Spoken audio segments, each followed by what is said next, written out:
Honorable members, pray be seated. This session of the Senate.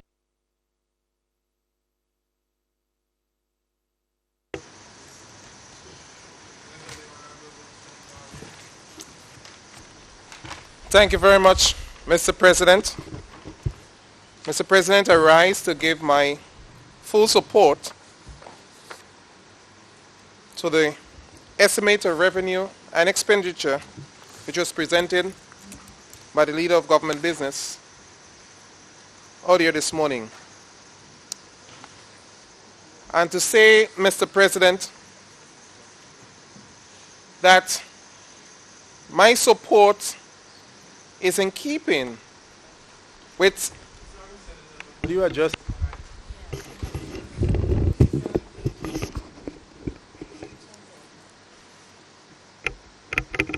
Thank you. There seems to be a... I'm not hearing myself neither.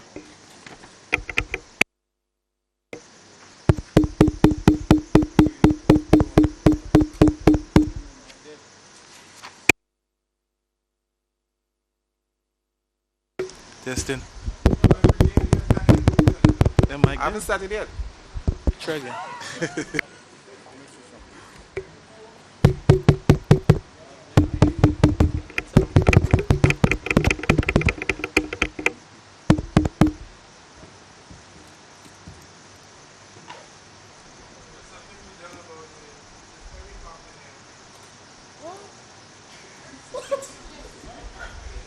I am feeling hot too.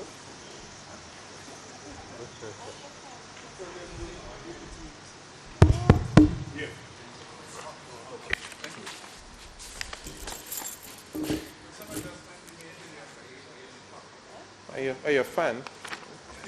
Put on your fan. So, thank you very much, Mr. President. Mr. President, I rise to give my full support to the estimate of revenue and expenditure as was presented by the Leader of Government Business earlier this day. And to say that my support to this motion that was presented is in keeping with some fundamental principles and promises that this administration has made to the people of this country.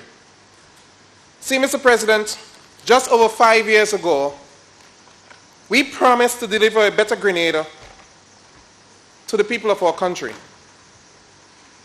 5 years on, I'm here to testify of our achievement, or to put it the other way, to present our report to this honorable House and to the people of Grenada, Carriacou, Petite Martinique, and of course those in the diaspora. And I'll invite you later to make a decision. But I also will present another report. And the report will speak to the performance of members on the other side. But as I say this, Mr. President, permit me at this moment to convey to our dear Senator Nazim Burke, who is not in the chamber at this moment, to express our profound sympathies with him on the loss of his mother, his aunt. I know the aunt would have been famous recently because I saw her in a video, and it's unfortunate that her demise has come so quickly. It's unfortunate he is not here to hear it at this moment, but it's also unfortunate, Mr. President, that no one member on the other side in his camp is even in this House, probably to have uttered some sympathy with him, but at the same time to respect the wishes of the people of this country. I listened to you this morning, Mr. President, and I indeed give support to what you have said, that it was an affront to the people of this country that not one member on the opposing side was at the chamber at the time of the commencement of the debate presentation by the Leader of Government Business. So I've been questioning why. I remember when the Minister of Finance presented the budget, as a matter of fact, speak in this chamber You've seen people from the various ministries which he supervised come to the chamber because they want to give support to the Minister of Finance and to let him know that they have his back. I question why the other two members on the other side were not there to give support to their leader. Is it a question that all is not well? The people will have to decide that. But as I said, Mr. President, I will present two reports. And at the end of the day, the people will decide what to do with the various reports. I listened to the rebuttal by my goodly senator friend, Senator Burke. And while I heard the story before of this young teenager and being given the opportunity to drive the vehicle of his parents, and before he was looking in the rearview mirror, only looking back, and so when I heard this analogy again today, I was wondering, where are we going with this vehicle?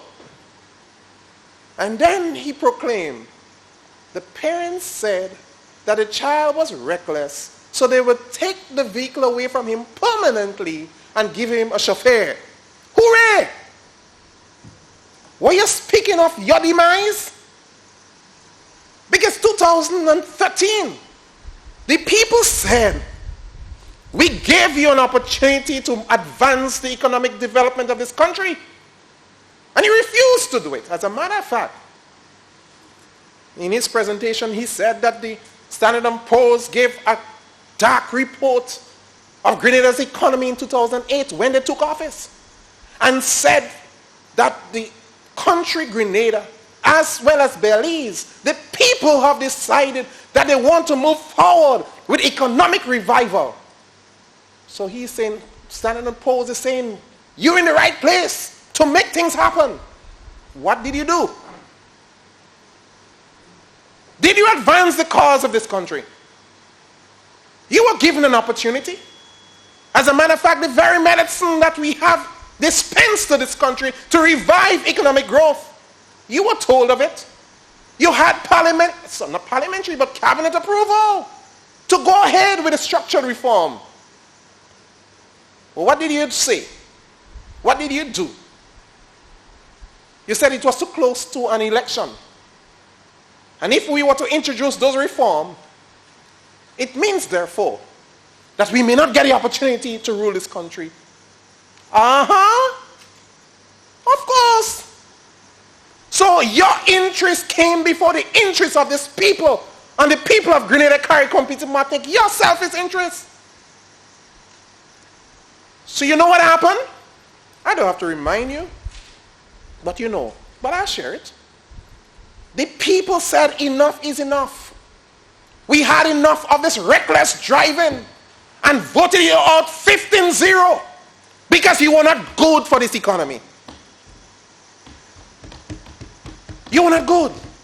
So when you say about the parents took back the vehicle from the young child, the teenager, and said that you can't drive anymore, two messages came out there.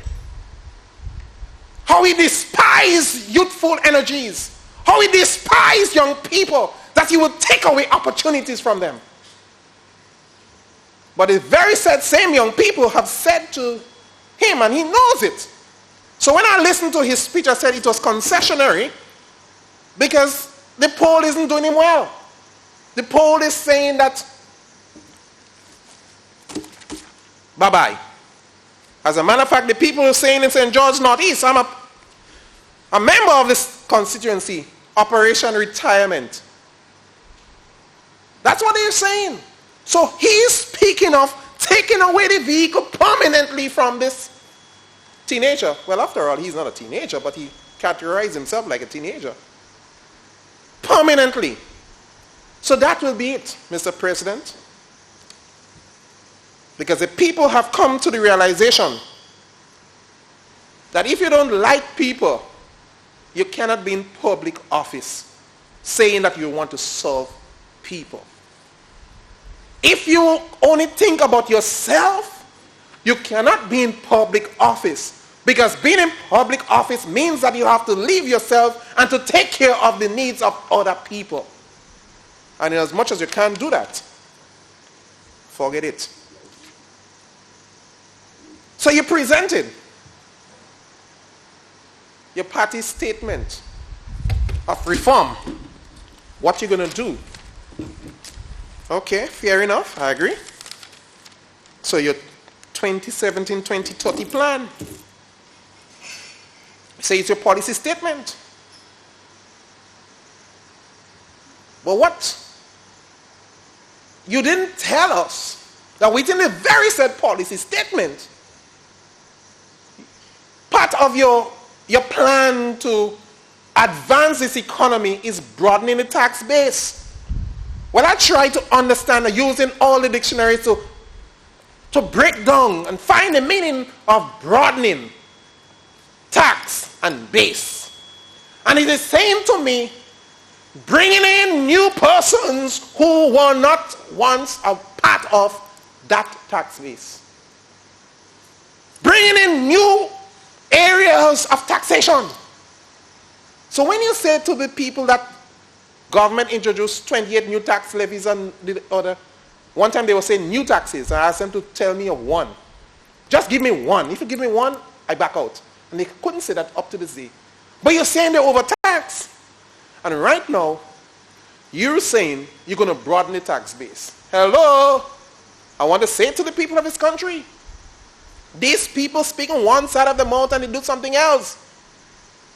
Remember, young people, not one of you will go home like they might gone again. Not one of you will go home and then you send them all of them. So you got to remember. The last one I want to just touch on, and I'll leave the rest for my fellow colleagues to take up. Mr. President, the Fiscal Responsibility Oversight Committee, that committee's report was laid in Parliament. And the report specified clearly what the mission is and how they were able to assess the work of government. And in that very report, it spoke specifically to the years of wage freeze. He has the report. We all got a copy of it. And it spoke of 14, 15, and 16.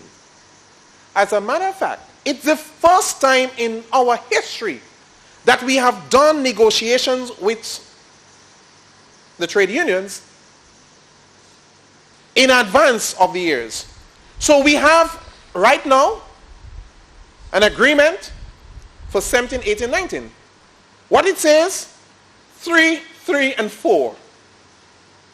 So there is no wage freeze at this point in time. The 28 estimate again, 2018 estimate doesn't speak of attrition in 2018. He is aware of it. He has the information, Mr. President. It beats me why in this day and age, having all the information, you still will come and misrepresent the facts. It's unfortunate. But there was a saying which went wrong. Mathematics, really and truly, it could never add up. So, report, Mr. President, I just want to take us into the areas that I'm covering. Ministry of Communication Works and the other 4 areas, Ministry of Health and the other 3 areas. Information, look at NADMA and energy. Mr. President, the scriptures in the book of Revelation chapter 12 and verse 11 speaks to, it was talking about the people of God having to come up against the enemy. And he said, in order for you to combat your enemy, he said you will be able to overcome him by the blood of the Lamb and the word of your testimony. What does it mean? So faith in God will give you that lead over your enemy. And secondly, you will testify of the goodness and the truth that is happening in your surrounding, because your enemy don't testify, he testifies. And he's saying you don't have to walk up yourself and get angry, you know. All you got to do to overcome your enemy is to just testify, speak the truth, say what is happening. So when they come and they say to you, nothing is happening in Grenada, don't get angry. That's the nature. They will testify. Just tell them. When this administration came into office in 2013, the fiscal gap was 18 million. We were spending $18 million more per month than we were earning in revenue. That is no more. Also say to them, when we came into office, we had a situation where the debt at the no claim in the treasury was over 110 million. So ordinary Grenadian businesses who provided service for this government were not being paid. In actual fact, the economy was financed on the backs of ordinary business operators or business people in this country. That is no more, because we have now removed, we have settled those no claims in the treasury, and claims over 60 days is no more. So it's a current exercise. As they come in, the flow go on. And then you remember, public servants having to wait up to the 38th and the 48th of the month to receive salaries. That hasn't happened. From the time we came in, people being paid on time. As a matter of fact, election was on the 19th of February. February is a short month. And by the 26th, people were paid. And remember, at that time, they were selling assets to pay public servants their salaries. We didn't do that. And you're still saying nothing is happening? So remind them. Testify and overcome their testy lies. Probably I could use another one, you know. Remember 2012, Mr. President, the first $1 billion budget? And hooray, we are so excited. $1 billion. But budget has three parts. And one essential part is your revenue measures. How are you going to finance your capital expenditures and the like and so forth, and the recurrent expenditures? So he had two parts, but he had nothing to deal with how he's going to finance the $1 billion. So there was a financing gap of over $600 million. So in actual fact, Mr. President, the budget busted before it even was presented. And when you ask him, but how are you going to finance this? You tell the people you're going to do that. Mathematics, of course. The famous line, trust me. But we can't take that to the bank. And up to this day, we haven't been told as to how it was going to be financed. Oh, and the new one that they came up with. The mother of all budget miscarriage. I couldn't believe we could have sunk so low to try to a budget that has shown wisdom, vision, but most of all, care and love for people. Because within that budget, it has demonstrated to the people of this country that we understand their realities. And in as much as we understand it, we will do all within the fiscal space to ensure that things are better. So when you talk about the middle class being strangulated, and you say they're losing their homes, they can't, not losing, sorry. He said they find it difficult to pay their mortgages and so forth. But Mr. President, between 2008 and 2013, they couldn't pay, so they were losing their homes. A lot of them is up still under foreclosure. That isn't happening as it happened back then. People are still able. But what we're saying here, as the fiscal space allows, they will get a 5% rebate, or discount, you want to put it that way, a reduction on personal income tax. So for those persons, we have to be happy because we're getting back 5% more into our pockets to do more spending power. That is great for them because the budget to those persons like myself who will get, and all of us are here, I presume, will be happy because we're going to get something there. And you see it miscarriage? For the senior citizens who are receiving the public assistance, and they will move from 200 to 300 a month, that is great for them. That's not miscarriage. That is actual benefit they're likely to receive. So don't come and say it miscarriage. And for the very said pension people, those folks who unfortunately left work and didn't receive anything because of the Pension Disqualification Act of 83 and the likes. Every government run away from it. But this government said it's a new economy we're building. And if you're going to build a new economy, you have to bring people along with you. It's not about just infrastructure and so on, but people important. They're important. You have to bring them along. So the $56.4 million that is there for pension and gratuity, and we have made the commitment to the people and saying to them, though it to finalize the whole pension debacle, it's going to take some time. But in the meantime, those pensioners who are struggling and are in need of an upliftment, we will look to regularize or to pay them at this point in time. And you're going to tell me it's miscarriage? For them, that is great. Because they know they haven't been able to see this before. Some of them say they don't think it's going to happen in their lifetime. But like one retired nurse said to me, Senator, you guys have to go ahead and get this thing done, you know. Because if you don't do it, nobody else will. You're the only government that always think about the people. That's what she told me. That's what she told me. And I commended her and said, thanks. We will do what has to be done to ensure that those workers who have toiled in the public service for all these years and went home without anything will get something. And for you, that is great. Mr. President,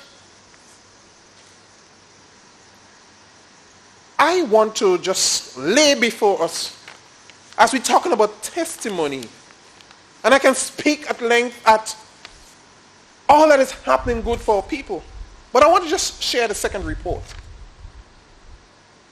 because I want to dispense with this for now. We remember where we came from.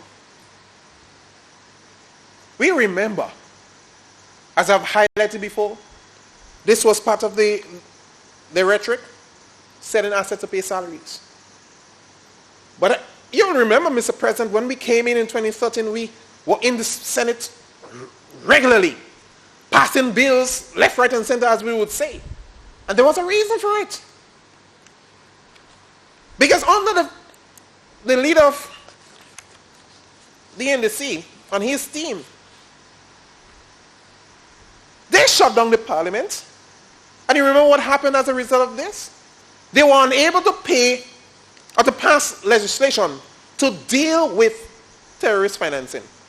And as a result, Grenada was on the brink of being blacklisted by the CFAFT, Caribbean Financial Action Task Force. So we had to come here and doing quite often, passing legislation. As a matter of fact, Grenada was placed on expedited review as a little child. You behave bad in the class, so they put you up in front. And the teacher have her eyes on you because they don't want you to get into mischief. That's why they put Grenada. And every time there was a meeting, we have to come and report. But thank God for this government. We fixed that, and Grenada is sailing in flying colors. Signing agreement without parliamentary approval. You remember? how unceremoniously they dismissed CCC and saying that there was not a second phase. I'll come in more detail with this later. But that's what they did.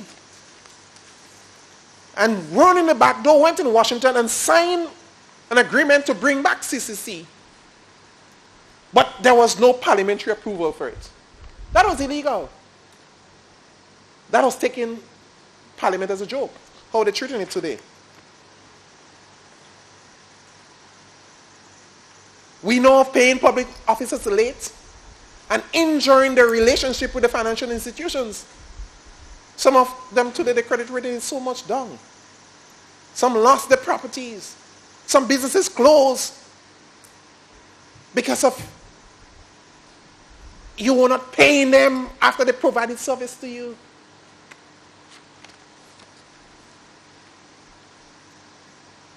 We spoke of the recommendation of the international community to restructure the economy, and you refuse to do that. That's your report.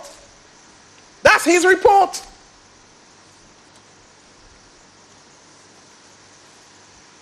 The Bush issue to Willis Road Network, which is a main tributary at this point in time for tourism buses going to Annandale. Over 90% of the road was completed. And the funding was there to finish. And when you came in, you stopped the work as if you want to spite it. But I don't understand. That will tell you, so far removed from reality. The people voted you into office. The people gave you the support. And you're going to tell me a piece of infrastructure that's going to benefit the people and benefit tourism in this country, you're going to stop it? That's what the people say. Bye-bye. That's his report. Remember the infamous $600 million that he said we have signed parliamentary approval and we have gotten monies? $600 million. And he said, one thing we know for sure, we ain't going to leave that money for Mitchell and his gang to spend. But we came in and we didn't find the $600 million. So I'm asking for an investigation. Where is that $600 million that the former Minister of Finance spoke about? We need to find it. I also, Mr. President, want to ask for an investigation and call on the Minister of Finance or the leader of government business. There is this tax liability issue.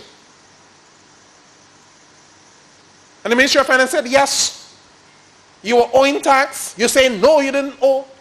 And there you have the people in a quandary wanting to know. I'm asking for an investigation, Mr. President. Let us know the true facts. Did the former Minister of Finance have a tax liability with the Ministry of Finance? We need to know. He's saying about being transparent. Let us be transparent. Tell the people.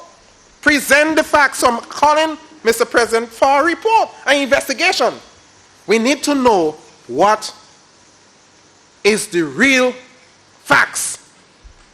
Because some people in the past say a lot of things that never add up.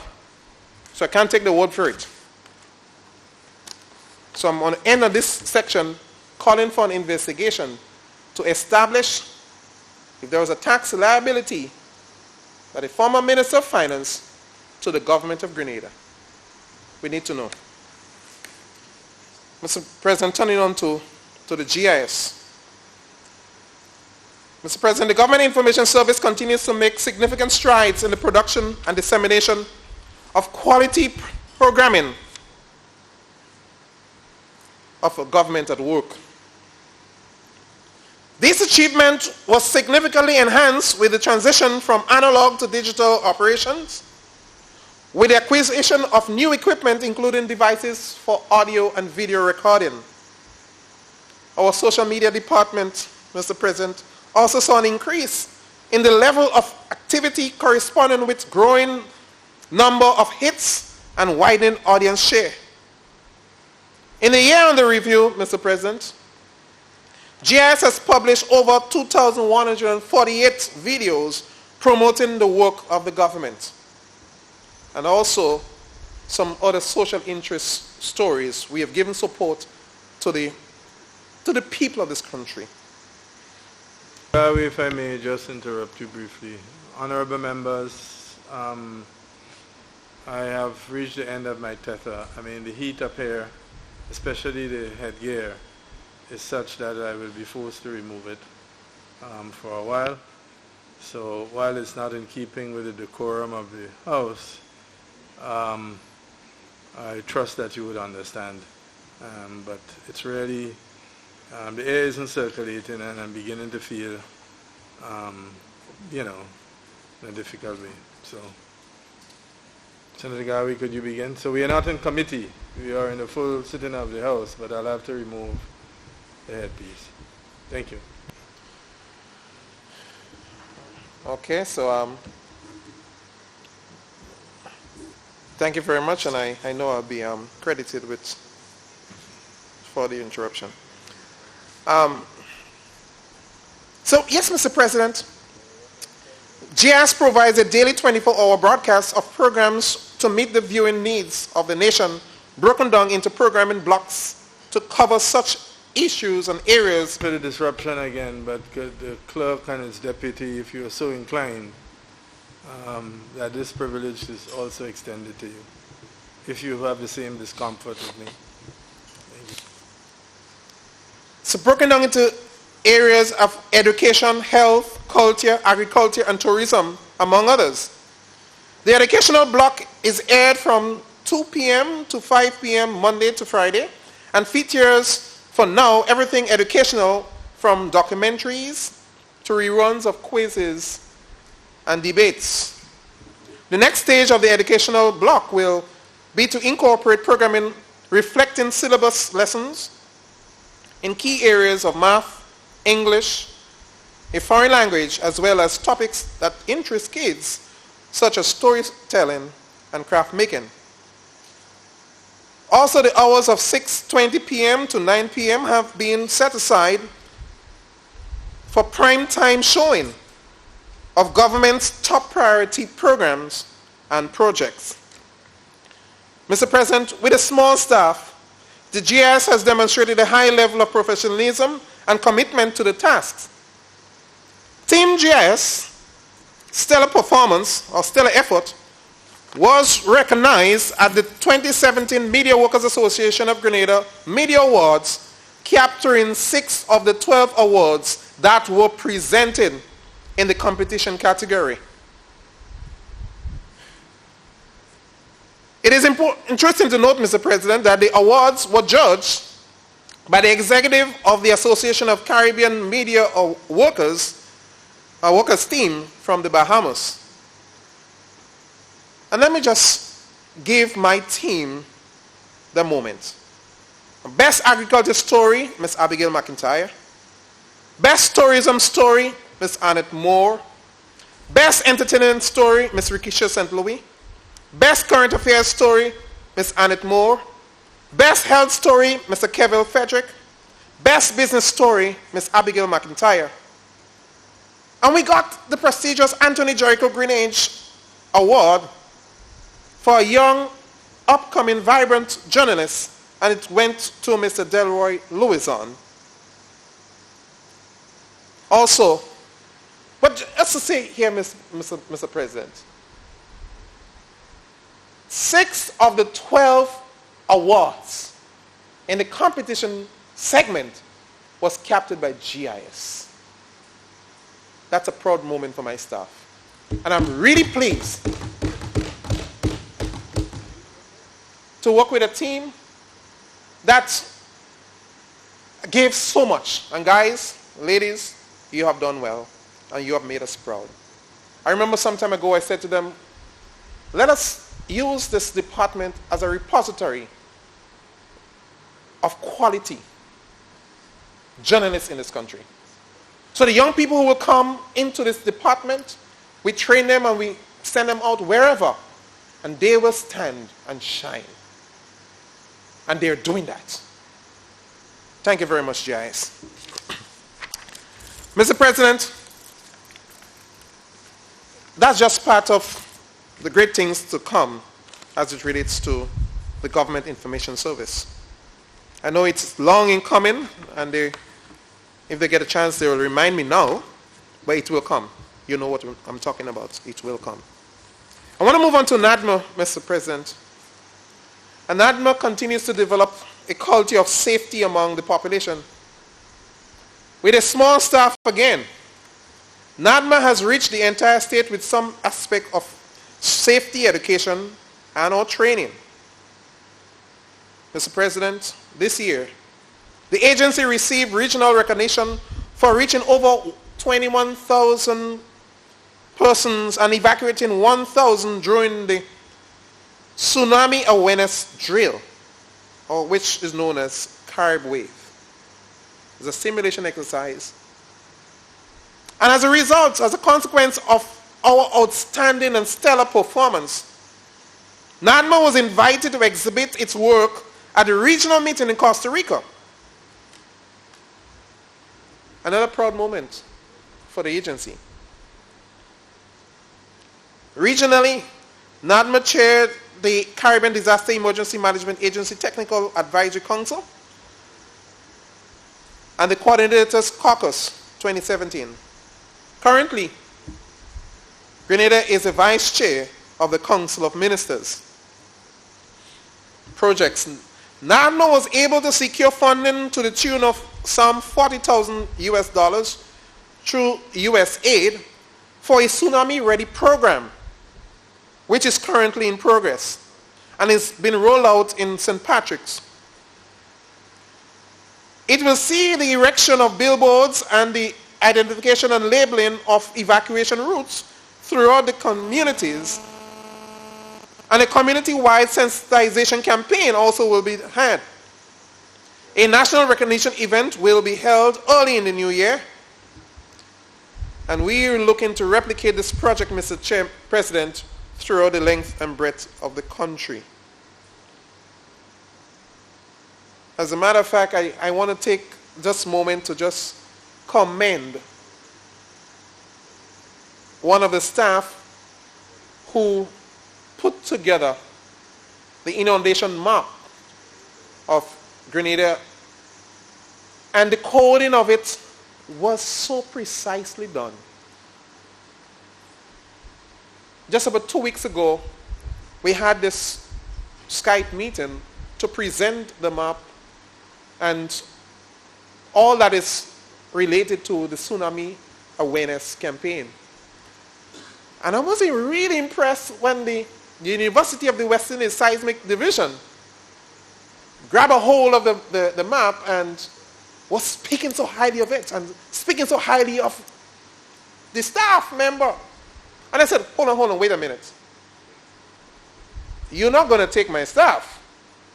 But that's how impressed they were with the Grenadian technician being able to develop a map of the highest quality. And he was comparing it to what they have resided in seismic. It is to say that we have staff with the competencies and the capacities that can stand anywhere in the world and stand up strong, because we have people of value and character within our country. Mr. President, in 2018, through the Canada Caribbean Disaster Risk Management Fund project, valued at $232,000, NADMA was able to secure this funding, and which will see the upgrade of 10 emergency shelters with facilities suitable for vulnerable population. We're taking care of our vulnerable people. If you go back to our manifesto, you will see this as part of the pledge of delivering a better economy for people. Mr. President, NADMA has also secured grant funding from CDMA for a national volunteer management program to the tune of $180,000 for development of a robust volunteer management system for disaster management. It will see the development of a volunteering policy, a database for volunteer information, and an appreciation event for the volunteers. The program will roll out in 2018, early in the first quarter of 2018. Also, Mr. President, the Japan Aid grant, which was approved in 2016, amounted to some US $800,000, will come to a realization by August of 2018. The grant will fund the acquisition of emergency response equipment for the agency and its stakeholders.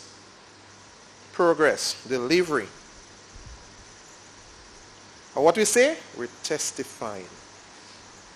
The agency has also received from the U.S. government humanitarian assistance program grant aid in the amount of US $1.4 million for mainland Grenada to construct a new headquarters and a warehouse, and $1 million US for the construction of a warehouse in Carriacou.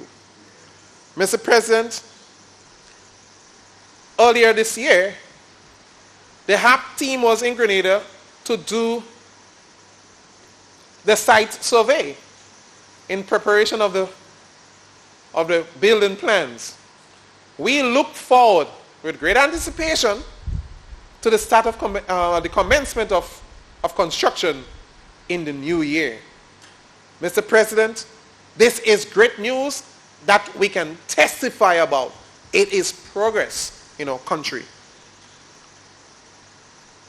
Mr. President, also, NADMA worked along with one of its stakeholders, NAWASA, to secure grant funding from CDMA through its country direct fund to access some $220,000 for its, as we say, tap, close, school, open initiative.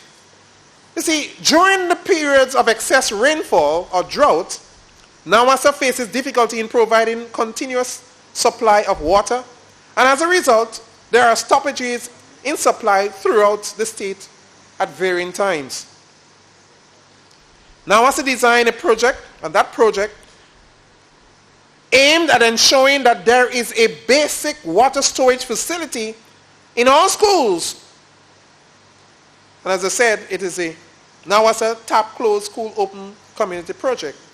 Over the Christmas vacation, work will commence on 25 schools throughout the state of Grenada, Carriacou, and Martinique, to develop functioning water storage systems. Again, that is great news, Mr. President. And we understand, we know in the past, school had to close early because there was no water. NAWASA is forward thinking, getting the cue from government, being supported by NADMA to secure funding, and we're moving on. Let's keep moving. I'm testifying, Mr. President. Mr. President, part of the stark reality that faces us as small island developing states is the economic cost of natural disasters. And when we look at 2017, we'll realize that it has been extremely significant. As a matter of fact, Antigua and Barbuda would have lost some 10% of the GDP and 95% of the structures destroyed in Barbuda. The country almost decimated. Dominica case was even more dire. Some 225% of the GDP in Dominica was destroyed as a result of these catastrophic, monstrous cyclones that we have experienced this year. The need now, Mr. President, is for government, through its agency NADMA, to ensure that we build a culture of safety, but resilience. We have to find new and innovative ways of ensuring that our people get to know, and as they know, they implement those knowledges that have been transferred to ensure that we protect our country.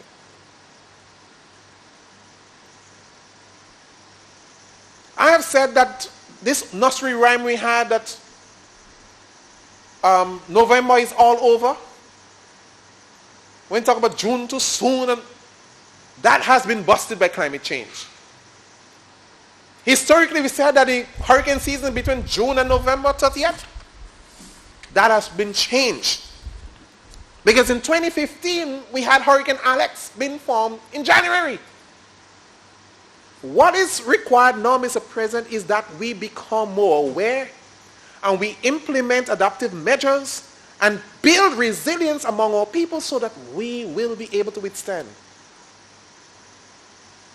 Unfortunately, though, I believe with Miss Maria that struck Dominica, you could not have adapted to that. She was just outside of the box. What is important is how we build back faster and better. So the need right now, Mr. President, is for governments in the region to employ more in ensuring that building codes are followed. After our period in Ivan, we understood this very well. And we had to take measures to ensure that the building codes are followed and people build according to specification. And if based on the vulnerable areas, you've been told you can't build there, you just can't build. Because we have to understand that climate change is real. And based on what we're seeing unfolding before us, we have to employ every measure to bring our people along. In this regard, Mr. President, NADMA has been tasked with a very important responsibility, an onerous one too. But we are prepared to face the challenge. Within our system, we have some 17 districts broken up throughout Grenada, Carriacou, and Pitts Martinique. And every district you have a district committee is like a miniature NADMA with people being elected to take care of managing disasters within their own locale, within their own area. I am making a clarion call today. Not only for persons to come to support in climate change events, disaster-related issues, but there are social issues that has been plaguing us. Violence against women, domestic issues, violence against children.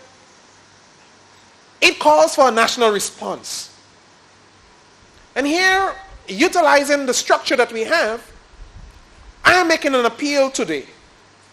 And I'm asking for retired teachers, retired civil servants, maybe retired farmers, social workers, people returning from the diaspora, coming back home to reside.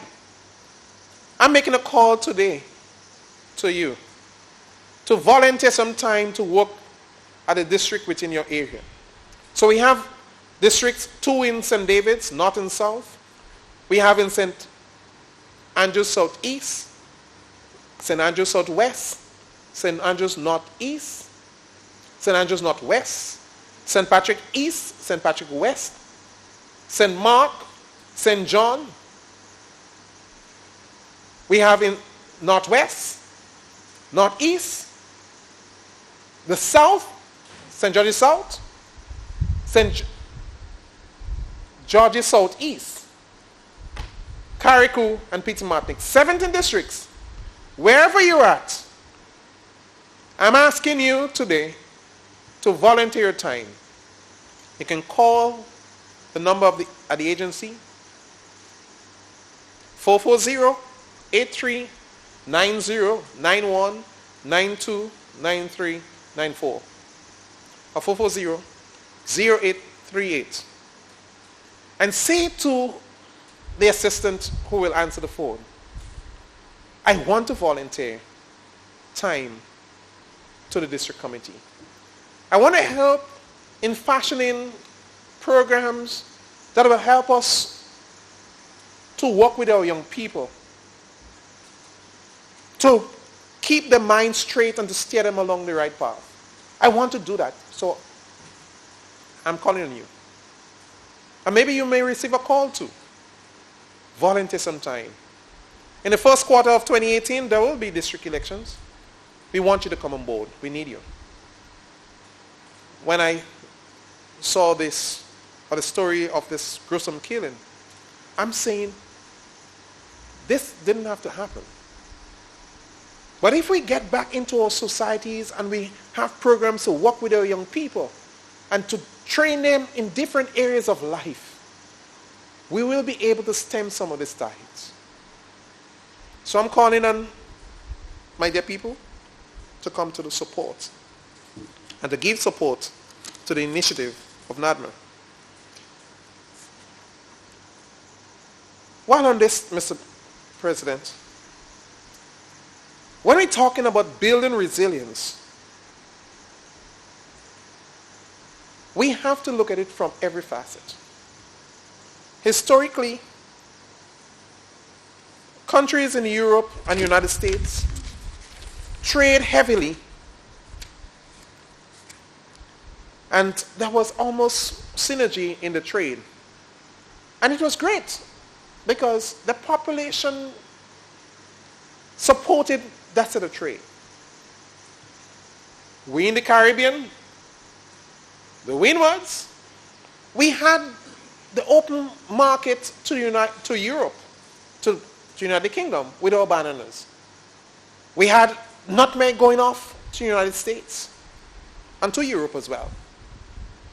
Ivan did us a bad blow, and NAFTA so did us a bad blow. Ivan did us a bad blow on nutmeg and cocoa. NAFTA did us a bad blow on bananas. But what we have to look at now, Mr. President, if we have to build resilience within our communities, our countries, our economies to withstand those shocks, we have to now look for new partnerships. New partnerships. Maybe 2 years ago, Senator Diali said that the population is too small. And I supported him then. And we need to grow the population some more. It may not be easy to grow it that quickly, but we can use the next best thing. We can create linkages and partnerships with the big populations out there.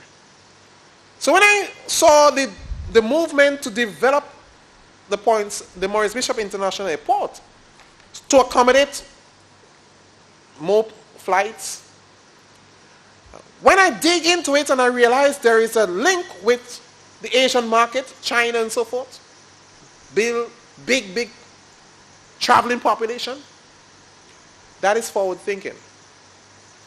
So if you want to create resilience within your economy, get some more people flying into your country as tourists from those parts because they are traveling in droves. And I want to commend the airport authority for taking this bold move towards developing the property so that at least they can access some more visitors into the country and will help to stabilize and keep our economy moving through the tourism dollar. And this is a great move, a great initiative. And I'm saying here, Mr. President, as we speak about resilience and protecting our economy, that's the move we got to make. Because if we don't, we'll be left behind. Africa is another emerging area that we should enhance the relationship with them. Well, we know what happened many years ago. It's coming from Strasbourg. And on the airport, this gentleman, African brother, came from behind. He called out to me, "Hey, brother." And when he saw me, he said, "Oh, I'm sorry. I took you for someone else." And I said, "Oh, don't you worry, man. I'm your cousin on the other side of the world." Because we all came from Africa. And when you look at it, we all looking almost resemble each other. The point I'm making, there is an opportunity already. The ice has been broken, so that is a move that I'm encouraging my country to look into creating those linkages and partnership through population explosion and density. Let's work with those bigger populations. They will help us.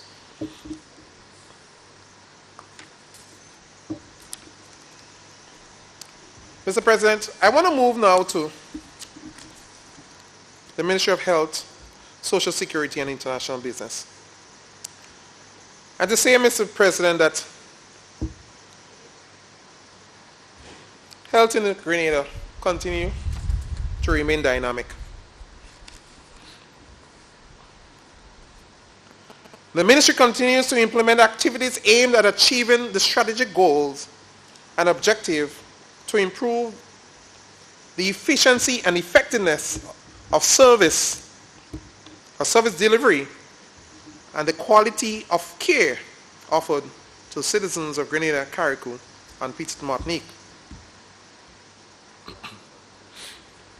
The sector continues to face many challenges, including the increased requests for service linked to chronic non-communicable diseases, for which cancer continues to be the leading cause of death in Grenada.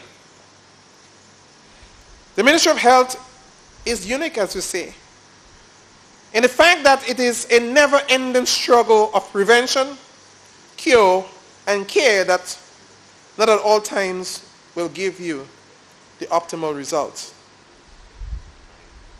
We will be called to the great beyond. That's what we do know at some point in time. So at times, the medical intervention will fail. But that should be no excuse for not providing the best quality service. To ensure that every citizen who comes through the doors of our health facilities are treated with the best.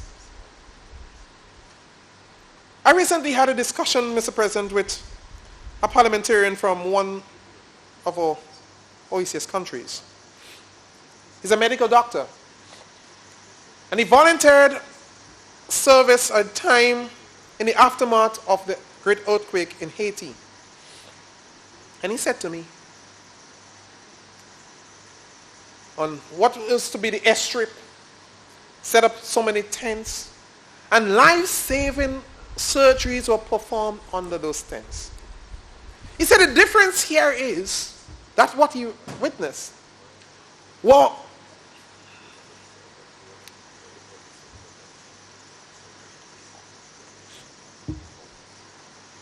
healthcare practitioners that were committed to the task at hand and to give of themselves to ensure that the people receive the best service, albeit in services and facilities that was not ideal. So too, Mr. President, at times we hear so much lament and cry down of the facilities. But what is important is our men and women, our doctors and nurses, who function within those facilities and gave of the best in providing service to our people so that they can recover. And for this, I want to say a special thank you to our doctors and nurses who continue to remain on the front line of providing quality health care to our people of Grenada, Carriacou, and Petite Martinique. As we were told earlier, currently there are more doctors and nurses in the system than ever been before. Because we value people, Mr. President. And no amount of money will prevent us from providing the best care that is possible for our people. Yes, sometimes the system fails. But we should not relegate our service providers as being failures. And that's what I don't understand when I hear it come from the other side.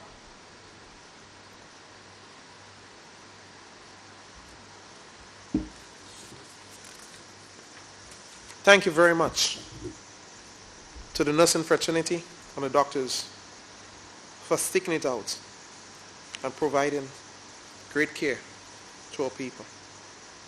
Mr. President,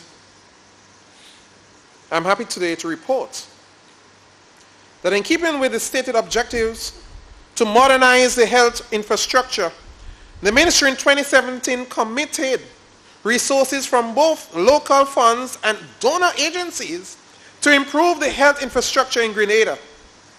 Investment in this regard was made through the following initiatives and health facilities across the sector. The General Hospital Infrastructural Phase 2 continues with a grant funds from the Bolivarian Republic of Venezuela, totaling some $13 million. The second phase is expected to house the Accident and Emergency Department, Hospital Administration, Diagnostic, Pharmacy, and Outpatient Services. The work is ongoing, and the facility is expected to be commissioned in the first quarter of 2018. But you know what is significant about this, Mr. President? This hospital phase 2? I remember having to debate with some folks some time ago when they're talking about this steel frame, and they had all sort of nasty things to say. Corruption and this, and they didn't have a clue as to what was the problem. It was simple. The steel frame came from Cuba, and the protocol for building, construction, and hospital AC unit and so forth in Cuba, they just hook it up on the side of the building. That's their protocol. PAHO, whose protocol we follow, establishes that the central AC should come from the roof. When we look at the number of flows, it's obvious. If you were to put the central AC from the roof as they wanted it, there wasn't going to be enough space. So all what had to be done is reconfigure, take it down, and rather than having 4 floors, make it 3. Voila, problem solved. But rather than looking to fix it, you're costing. And you're costing everybody, donors and everybody, Mr. President. We will not fix health care by constantly pointing an accusing finger at the administrators or the health care providers. We will not fix it doing this. We will fix it by working together, finding common ways and means to make the thing work. And at the same time, promoting our providers, healthcare providers, giving them support. That's what's going to fix it. I don't know if you remember, Mr. President, but I remember Dr. Niematali. Through grant funding, the gentleman was here, supporting oncology in Grenada. Private sector company provided $1 million towards the program. And the guy was serving the people of this country. And the former administration, through victimization, run the guy and said he wasn't qualified. And we lost the $1 million. And St. Vincent was glad to grab a hold of him. And we're talking about victimization, and you're talking about love for healthcare. Those persons who died as a result of your carelessness, they cannot speak from the grave, but we can speak for them. So don't tell me about you care for people and you love healthcare.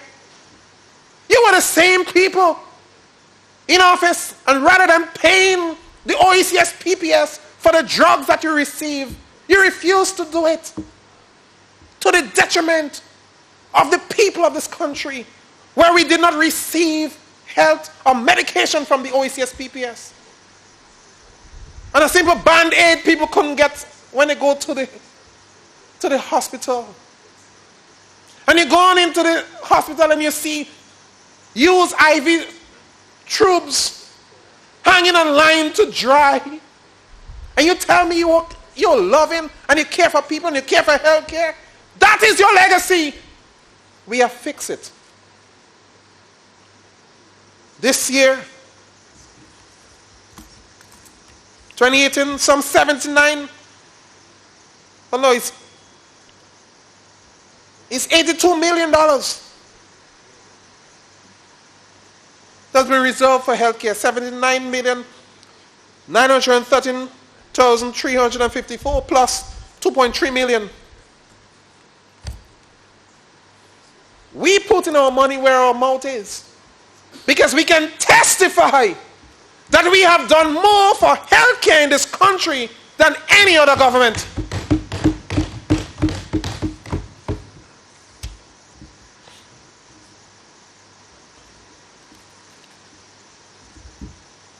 So additional work on the General Hospital in terms of infrastructure. The chemotherapy mixing chamber was commissioned and is now operational. It was effective on the 19th of October. Central air conditioning unit work has commenced on the AC unit of the first phase to improve the facility at the operating theater and ICU, expected to be completed this month. The oncology service unit relocation, and Mr. President, it's heartwarming to know that the government has committed many dollars, lots of resources to the repair and refurbishment of the hospital laundry services. So our workers within the laundry services will have a better environment to work in. That is showing care for people. The children's ward for ages 6 to 15 years, work is in progress. Costs over $117,000 to ensure that the environment is conducive for healing to take place. We don't talk. We walk the talk. We provide monies so healthcare will be better in this country.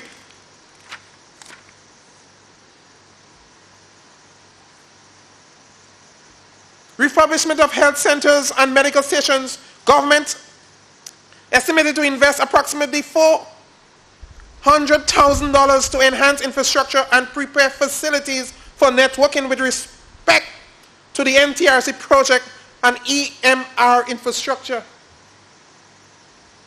We're talking about the emergency record, electronic record, so that you can go to any one of the health centers across the state, and the doctor elsewhere will be able to access your record and be able to provide quality health care to you.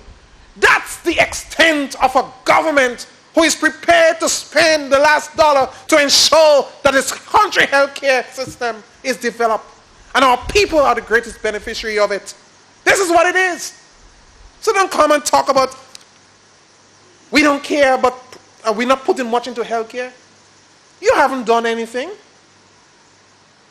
You don't have the authority to even talk.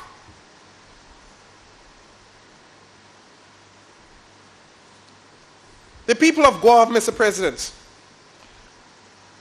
the unfortunate thing with the people of Guave is that this health center should have been there long before. In 2007, the money was there, grant from the European Union. Government change, and they refused to work on the project to the point where we lose the money. And let me say here, Mr. President, you're talking about victimization? They fall out of grace with them MP in St. John. And because they fall out of grace with him, they were not on good terms. They suffer the entire constituency. But as a matter of fact, the health center in Guave will serve St. John's, St. Mark, and St. Patrick.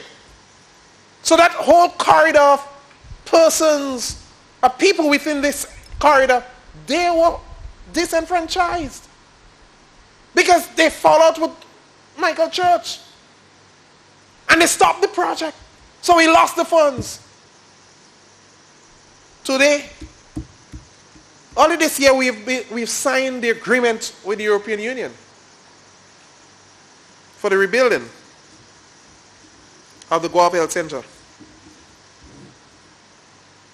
The tendering has gone out already, and we are looking to see actual work commence by March of 2018. This is delivery, Mr. President. Well, you know, these people, and I'm sorry my brother is not here, because I wanted them to listen to that, wherever you might be listening. You went and there was a health center, albeit it wasn't of the best condition, but they were still providing service. You went to bulldoze the thing, You say a building, and then you and Michael fall out, and then you stop bill. And everything is around the former Minister of Finance, because he was the one dispensing monies. But we have seen it. If you don't toe his line, your line will be cut.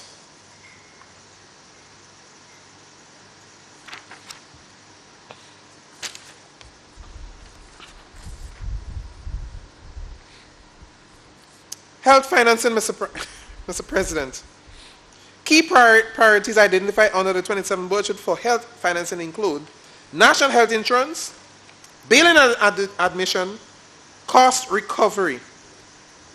National health insurance, government continues to demonstrate commitment to the implementation of the NHI and its intention to provide universal protection for citizens against catastrophic expenditure that may result.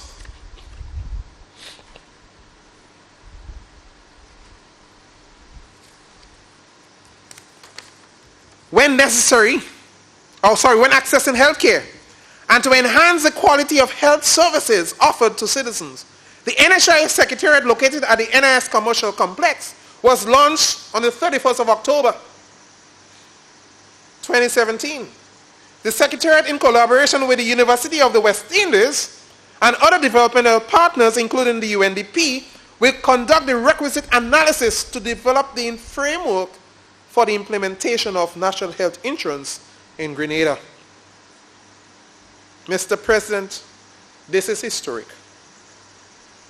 After much talk by my opponents that they will do and they will create, it had to take an NNP administration to deliver NHI to the people of this country. No amount of testifying can deny this fact. No amount of testifying can deny this fact. You can say what you want. We are the ones implementing it for the benefit of the people of this country. The Ministry of Health continues to create linkages and establish partnerships for the delivery of quality health care in the state of Grenada. Some of the partners in this regard are the Maria Holder Memorial Trust, PAHO, PANCAP, etc.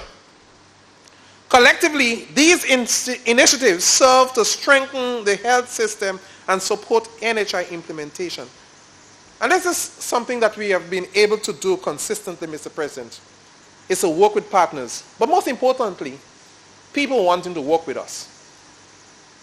Clear and simple. When we lost the $1 million from this private sector company for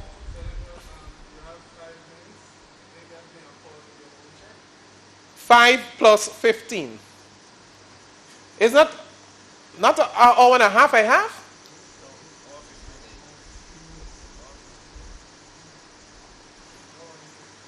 I thought you said hour and 15 and then we get an extra 15.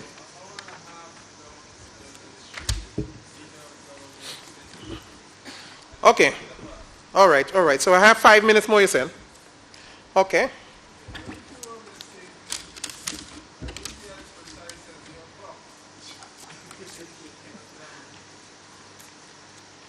Mr. President,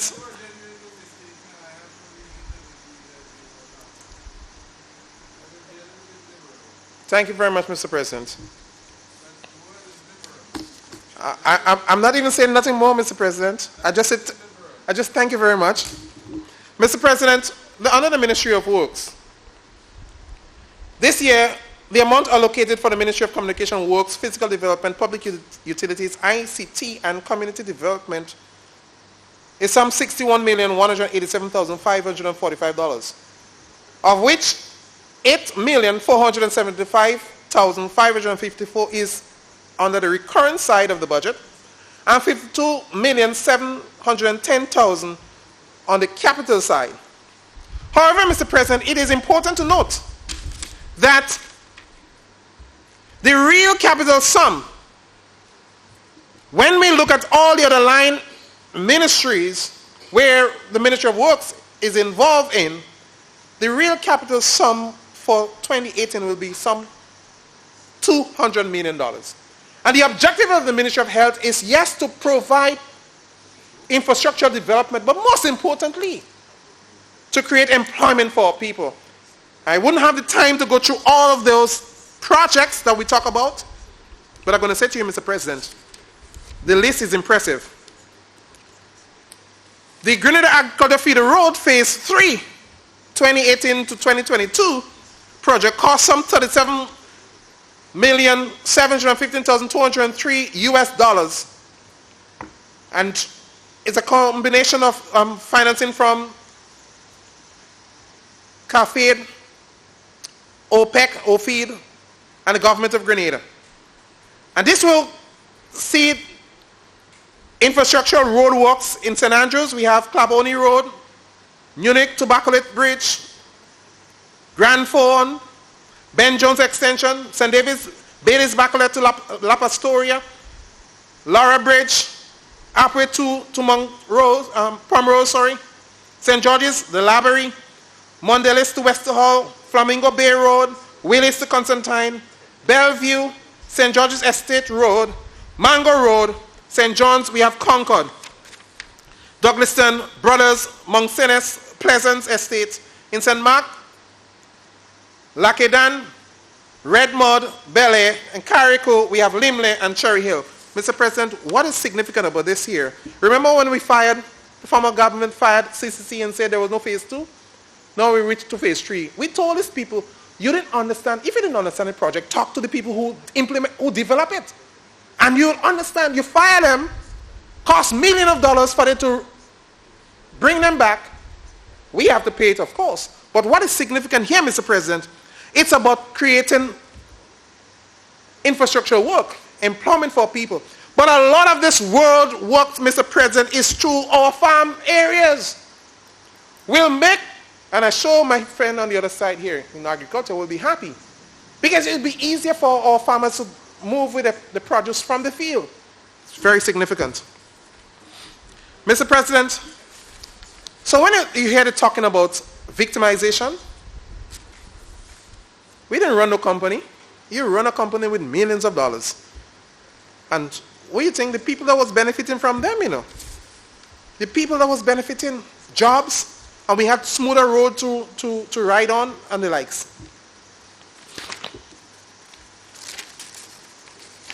Mr. President, we look at ICT. The government staff is currently enjoying the benefits of a IPPBX system, as well as the higher bandwidth expansion by government employees in the execution of their duties. All I want to say here, Mr. President, that this government is conscious. If we have to develop the country holistically, we have to develop every facet. And ICT is a major component, and our young people is phenomenal there. We've seen all of them into robotics and the likes and so forth. We have to make sure that we provide the space. And we have been able to spend quite a lot of sums of money towards doing that. I wanted to spend some time on the CACIP, but I wouldn't be able to do that. I was mistaken. I just thought differently. But Mr. President, a very key area that interests all of us, this is exploration for oil and gas. And we've been told that, yes, they're saying some preliminary results has come out, and it is looking good. So we are cautiously optimistic that something great will happen later when the laboratory would have presented its final results. But you know, Mr. President, this almost didn't happen.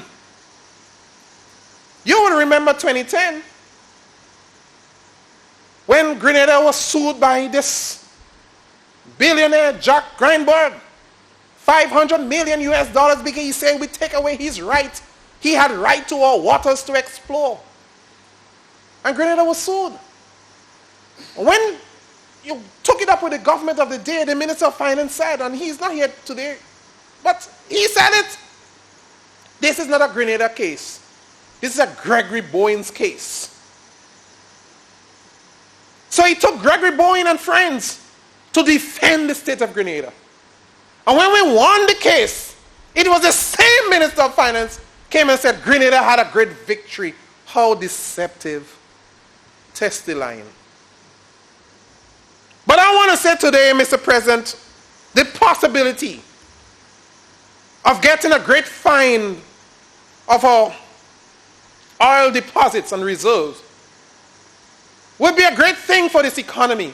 But it's all made possible through the efforts of Gregory Bowen, Keith Mitchell, and a number of friends of Grenada who decided they will protect this country. I thank you so much. Thank you very much, Mr. President. I know you were generous.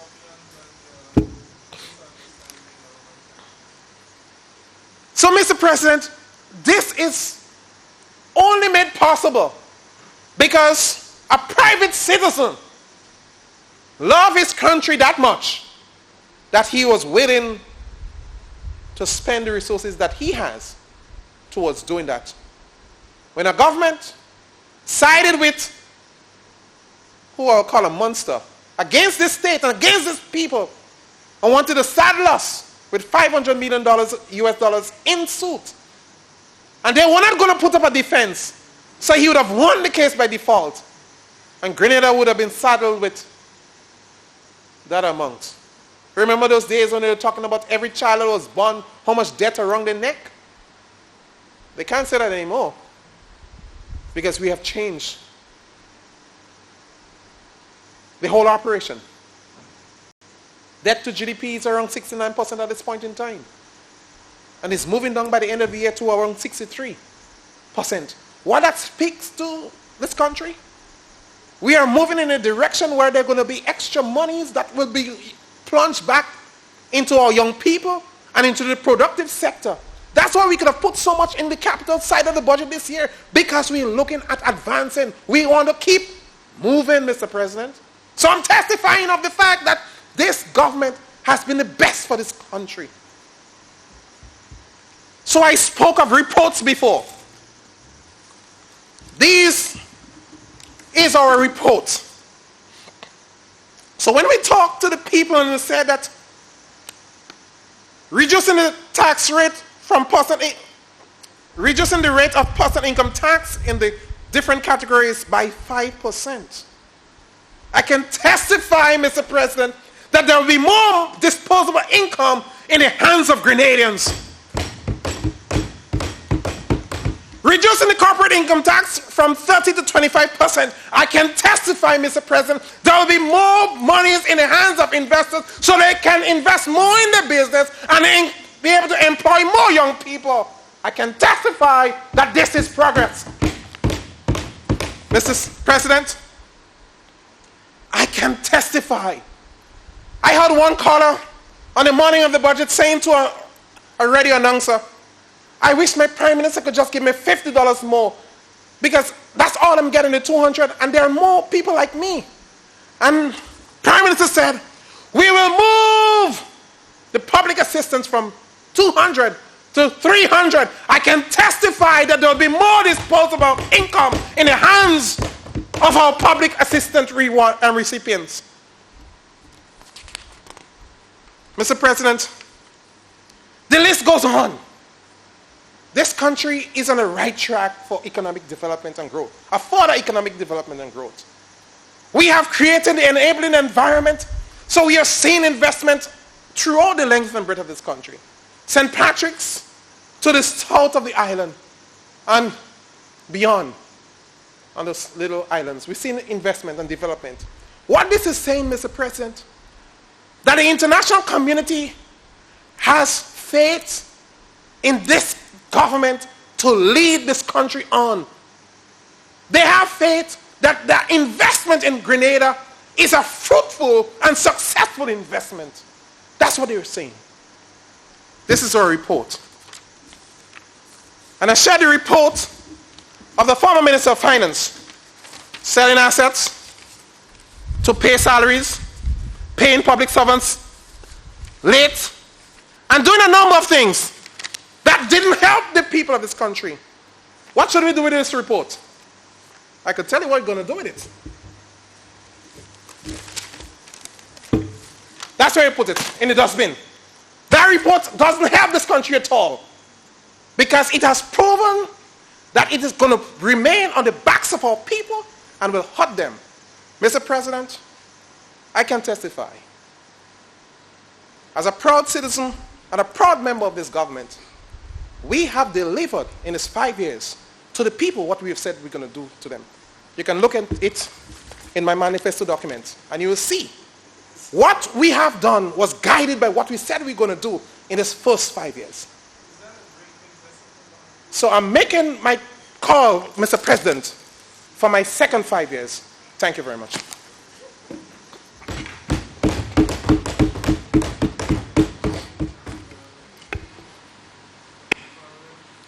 Thank you very much, Mr. President.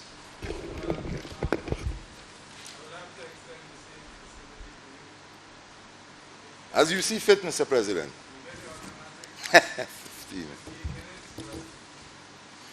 Thank you very much, Mr. President. Mr. President,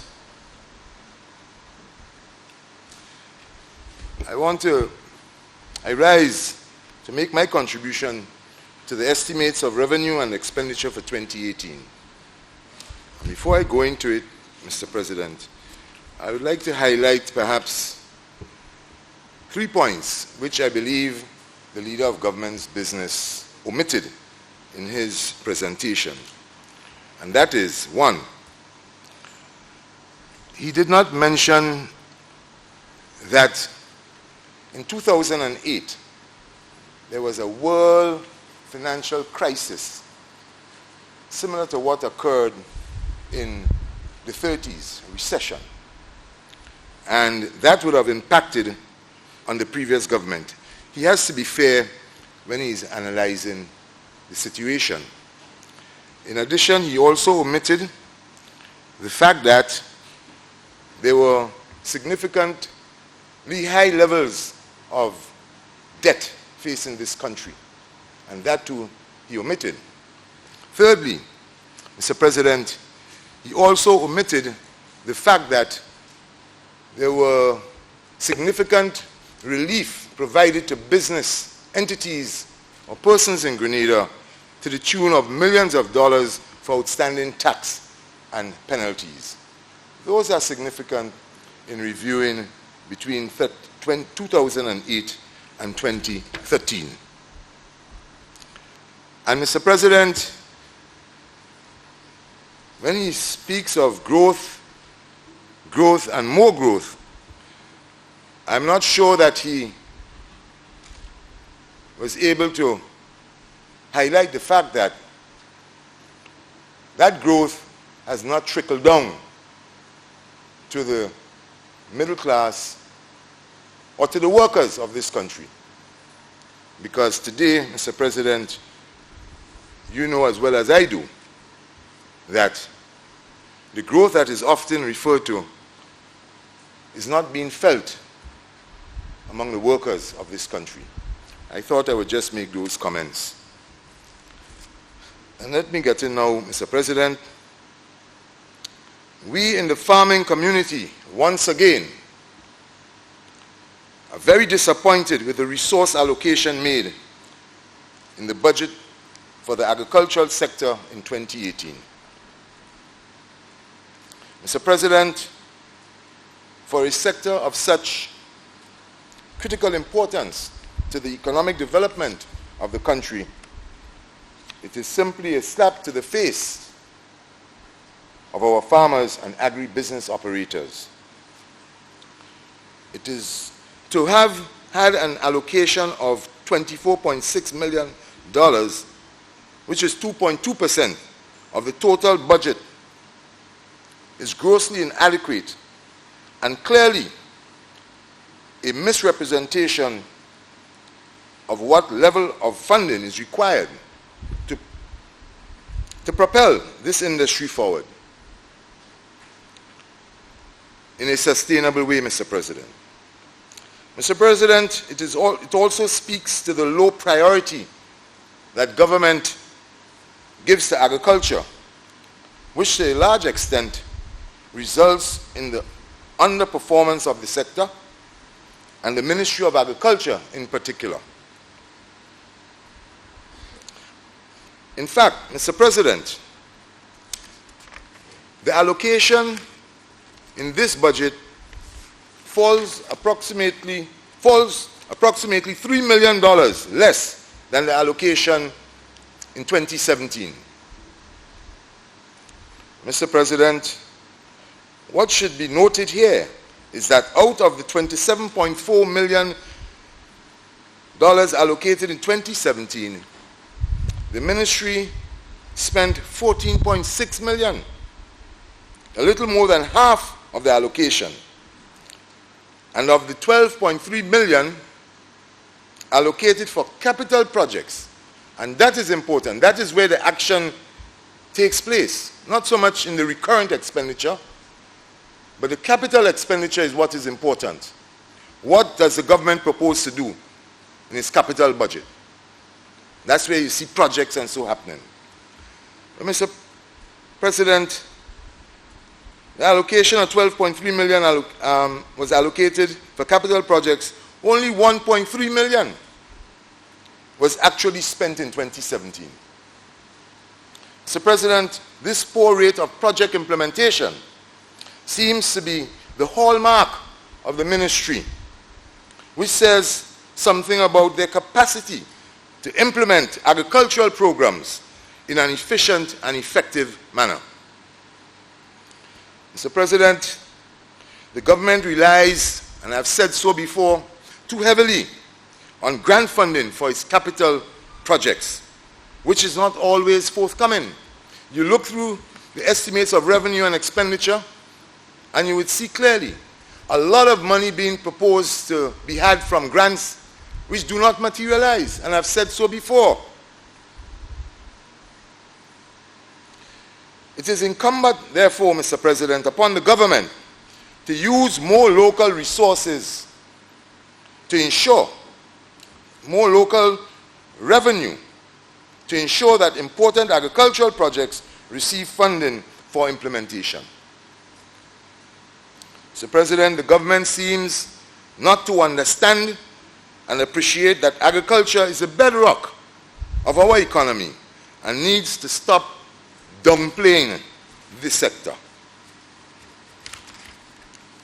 The low priority that government gives to the agricultural sector, Mr. President, is also resulting in the constant decline in arable lands. Mr. President, arable lands are becoming overgrown with bush and in high woods, as is clearly evident when one traverses around the length and breadth of the country. What this means, Mr. President, is that the country will experience decrease in production and productivity and therefore lower GDP.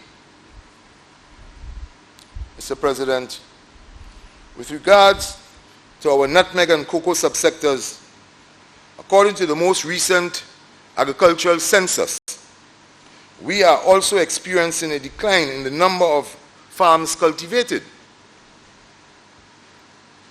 The lack of services such as farm labor support program, which primarily focuses on the two subsectors, as well as the unavailability of farm machinery, Mr. President, are retarding the expansion in cultivation. In fact, if we had adopted a policy to replant aggressively, accelerate the replanting of nutmeg trees, or for that matter, Mr. President, if for every tree that had fallen during Hurricane Ivan, the policy was to plant back 3 trees, we would not have been in the 9th position in terms of countries producing nutmeg.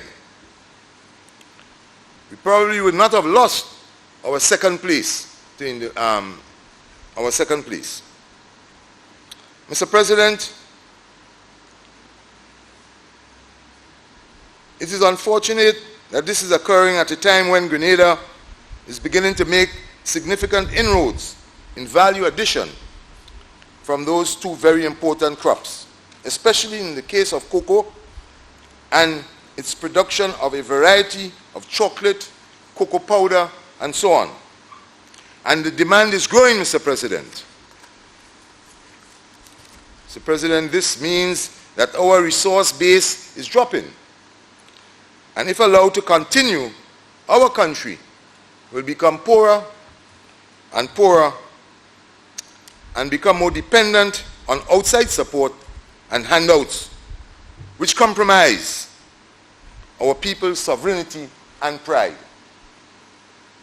Mr. President, we need urgently a paradigm shift in agriculture if we are to stem this downward spiral and reposition this strategic sector, which must lead the transformation of the Grenadian economy. Mr. President, just to repeat what I have said before in this Honorable House of Senate, agriculture is the only sectorial investment that can simultaneously address three fundamental issues. One, food security, economic opportunity, employment and agribusiness, and environmental sustainability with the appropriate resource allocation. It's the only sectorial investment that can address these three critical issues simultaneously. Because I notice we have been making some sporadic, spontaneous types of intervention in agriculture. And those are not proven to be worthwhile. Mr. President, the Farm Labor Support Program continues to be a major concern of our farmers. This is basically a useful and important program, but there was no allocation made for it in the 2017 budget. Although farmers made a strong request for this support in the consultation prior to the budget.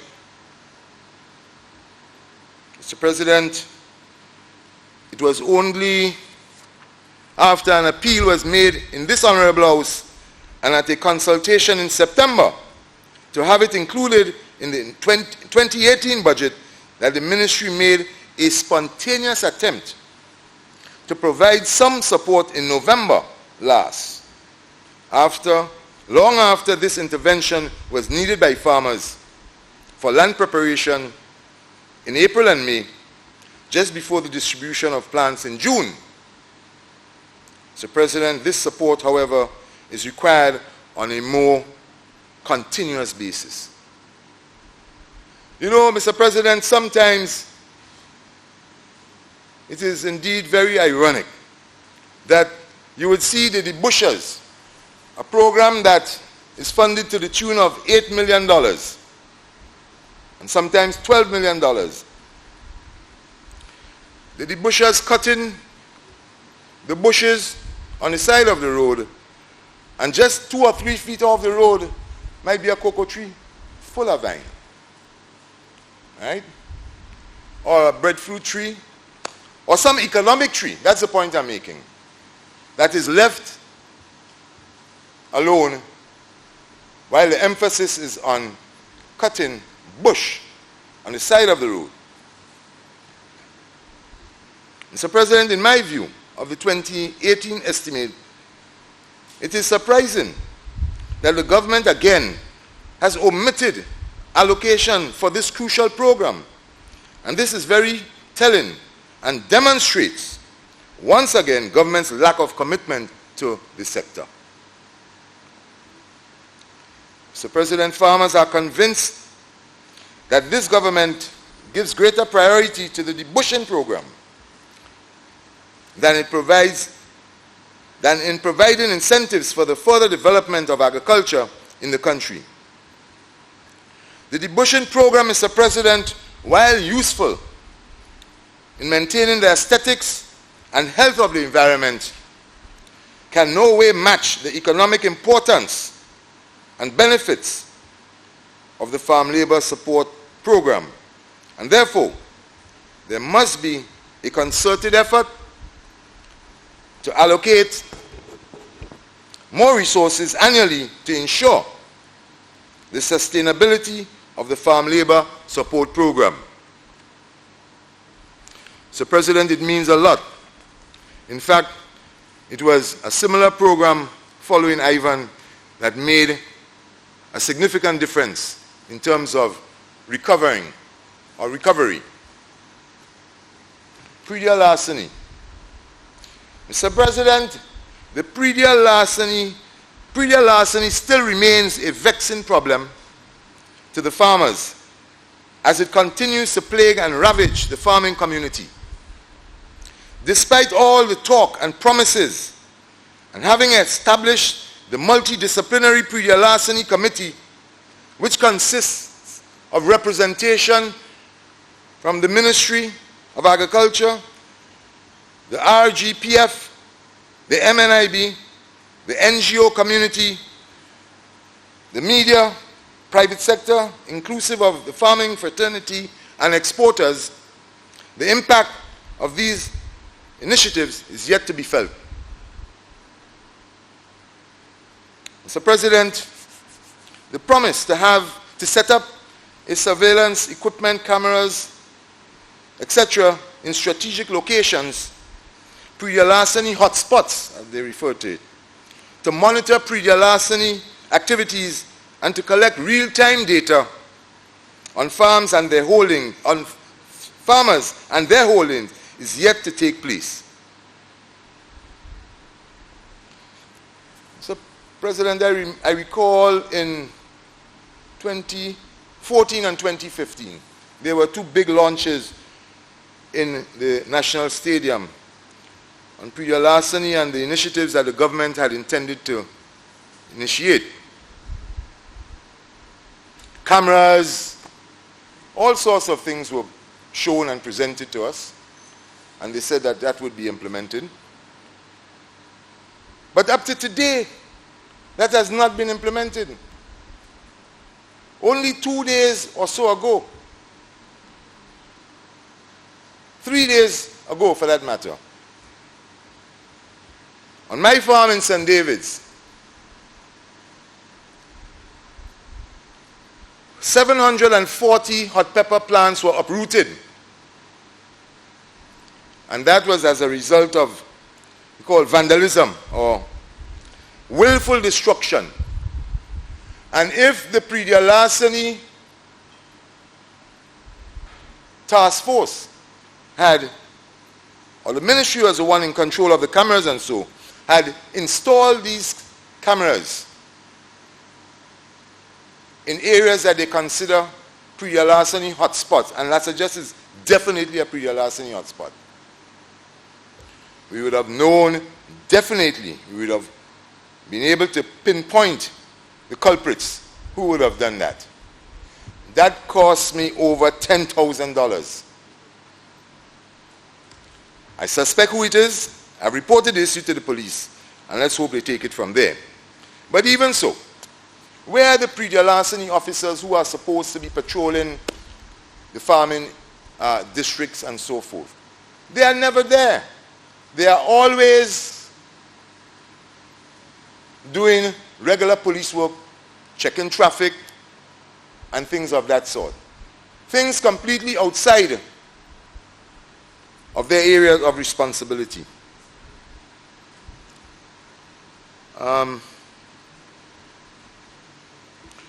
This program's initiatives have not materialized, Mr. President, and the farmers remain frustrated and economically disadvantaged.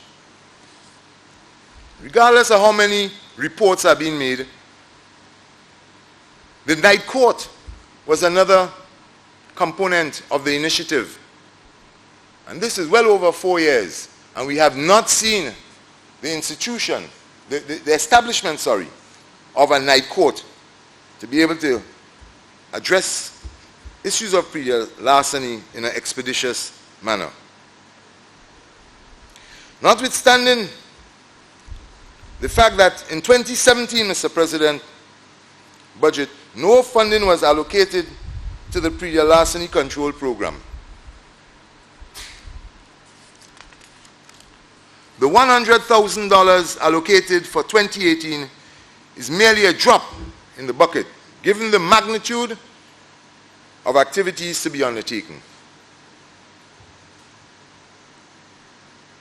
Mr. President, farmers lose a considerable amount due to predial larceny. And as I said here before, today, the predial larceny task force consists of over 60% of Imani trainees. I don't know how effective the program could be with persons who have not been trained. The first batch, because we must recall, in 2003, I made the recommendation to the government then to set up a predial larceny task force, which they did. The first batch of officers were trained at the SSU camp, were properly trained. These that are coming in from the Imani program do not have any training. They are just going along with the senior person, but there's no training. And I want to just touch a bit on pest and disease. So, in closing for the predial larceny issue, I'm appealing to government to train in different strategies and tactics, because the perpetrators of predial larceny, Mr. President, they are studying the farmers' movements. They have made it a profession. They have made a career out of stealing farmers' produce. And therefore, we need to make sure that persons engaged in that task force are properly trained and equipped.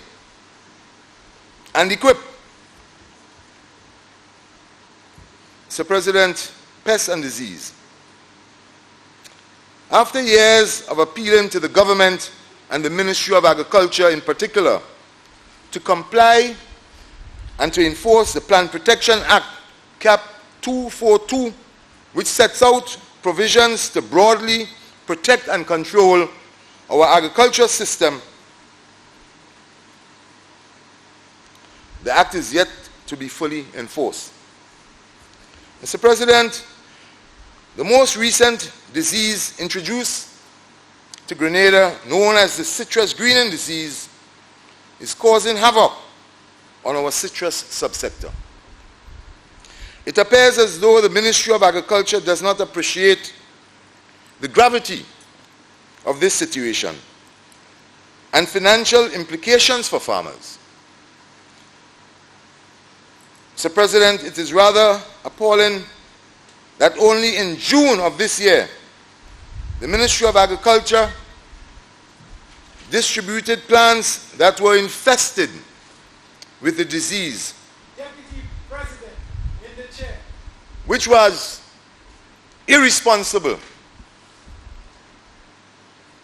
In fact, Mr. Deputy President, I wrote to the ministry appealing for a recall and burning of all citrus plants distributed by the Maribo propagating station, where plants were propagated, Mr. Deputy President, from fields that were known to the Ministry of Agriculture to be infested. Well, you can't get it more irresponsible than that. You cannot go more irresponsible than that. So I wrote to the ministry. In fact, when a truckload of those plants were sent down to St. John, one of the agricultural officers dispatched it immediately back to Maribo. Remember, I wrote and I've been asking for a recall and burning. What they did, the truck went back up with the plants, they hid it or they put it somewhere in Maribo, and people began to steal them. So in any event, it was going around again, the country. And this is a serious problem, Mr. Deputy President. In Florida today, they are cutting down hundreds of thousands of hectares as a result of the citrus greening disease. And that disease is common in Southeast Asia, and in China in particular. And that is why a few years ago, 2 or 3 years ago, I made an appeal to the ministry to confiscate all the plants that were brought in by the Chinese Agriculture Mission without the requisite phytosanitary certificate. That is a criminal offense, because you see what's happening in Florida. Anything that is being imported must be accompanied with a phytosanitary certificate. And that is a requirement in the Plant Protection Act. But Mr. President, as I said before, the ministry does not comply with the Plant Protection Act, which they are the ones to enforce. They do not. It requires that a board of directors must be set up to advise the minister on matters pertaining to plants, soil, etc., planting material, and so on. So I am often wondering, who is advising the Minister of Agriculture? If you recall, Mr. Deputy President, not too long ago, some soil was imported into this country by a business entity in the south of the island. And the red millipede, a pest, was introduced into the south of this island as a result of that soil that was imported without a phytosanitary certificate. This is a very, very serious issue because it threatens our agriculture. Very, very serious issue.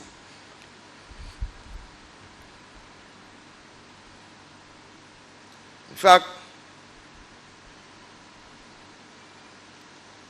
Mr. Deputy President, it is sad that I was even chided and being accused of embarrassing the ministry in some circles in the northern part of the country, over the airwaves, for having brought this issue to light. Many of our pest and disease problems, Mr. Deputy President, arise as a result of the Ministry of Agriculture lack of compliance and enforcement of the Plant Protection Act.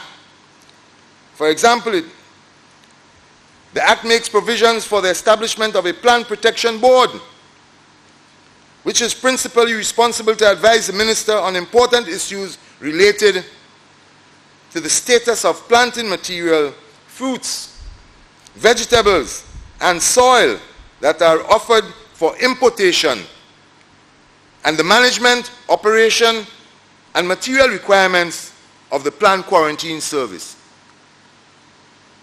We don't even have a proper plant quarantine service here.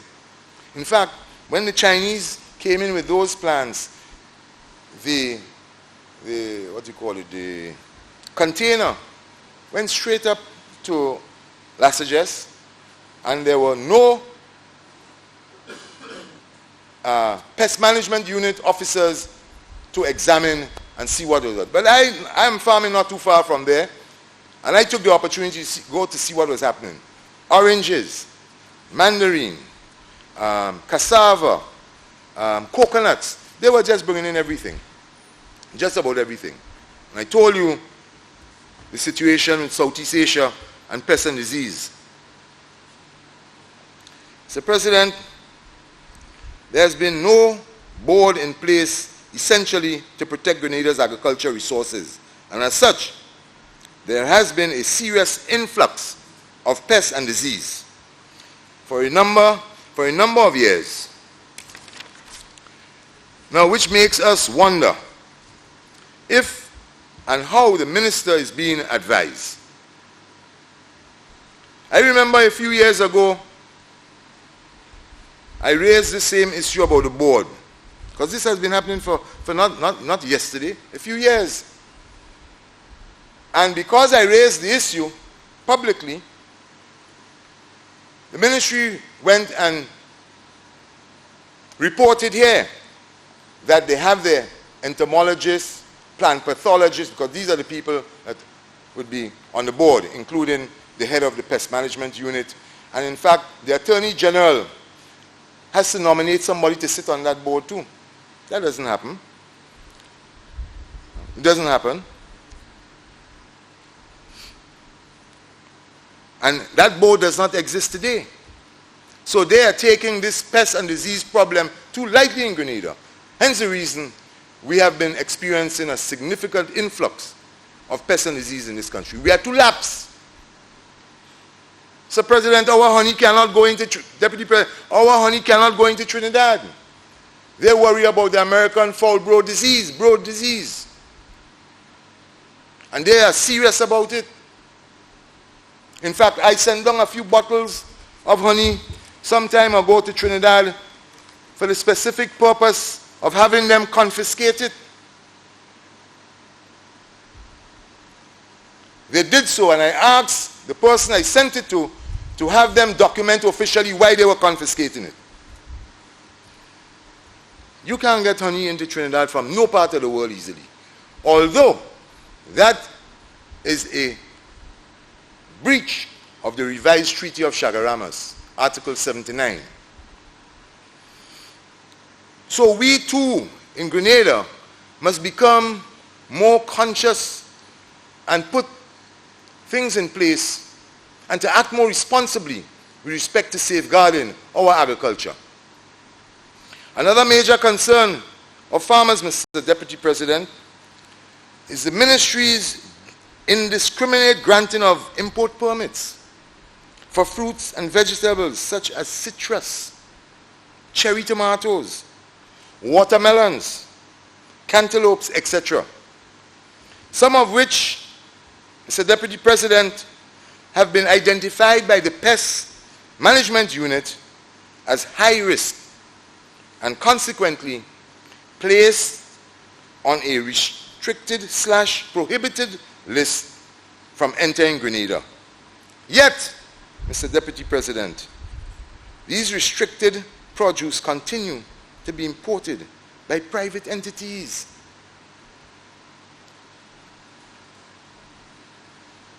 We cannot afford to compromise our bedrock of our economy, the agricultural sector. If this country is to grow and develop, agriculture has to be the main pillar of transforming this economy. It is through agriculture that we would get the raw materials needed to process, to manufacture.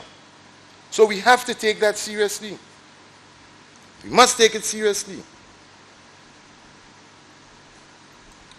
Another example is the recent importation of soursop seeds.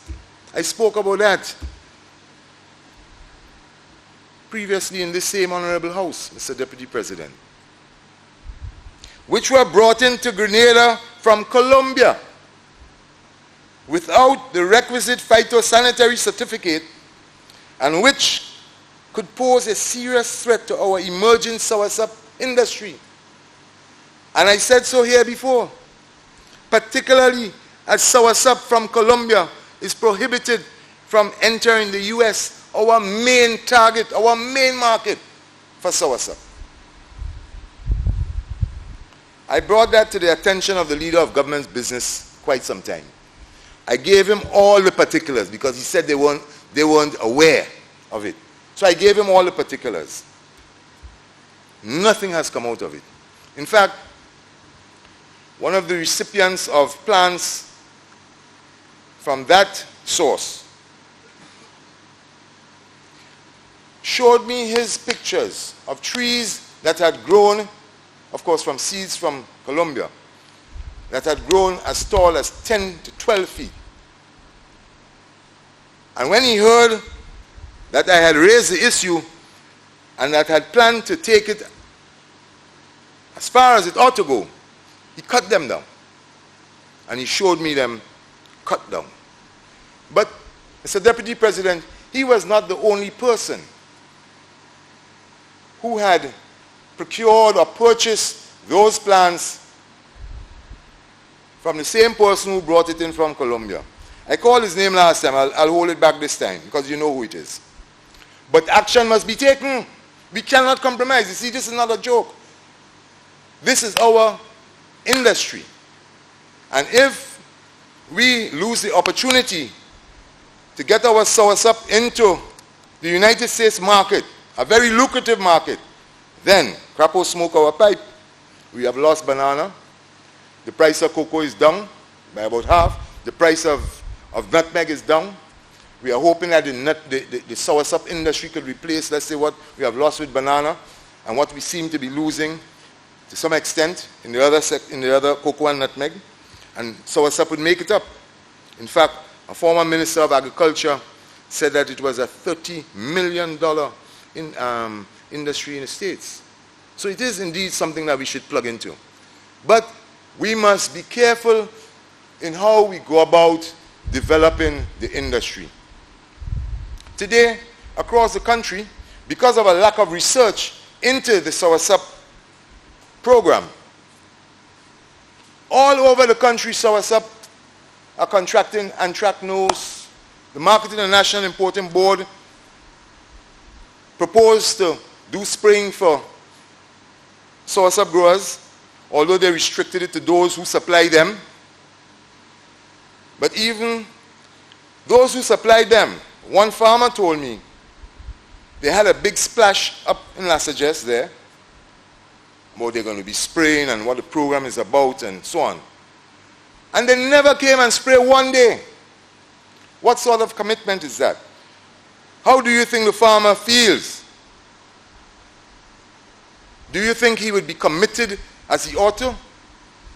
After you would have raised his expectations that you would be working along with him to develop production in soursop?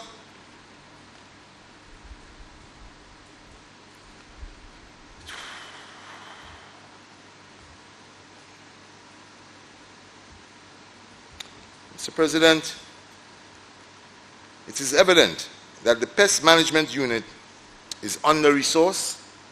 However, I have no doubt that there is outside interference which is inhibiting the proper functioning of the department. When the pest management officers go to examine a container, let's say, of one of the business entities would have imported with fruits and vegetables, if they observe produce that's on a restricted or prohibited list, they are forced to accept it, you know. That's the outside interference. Because they would get a call from the higher authorities to let it go. And that is wrong. How do you think the officers who are supposed to be enforcing the act would feel? They would lose a sense of commitment to what they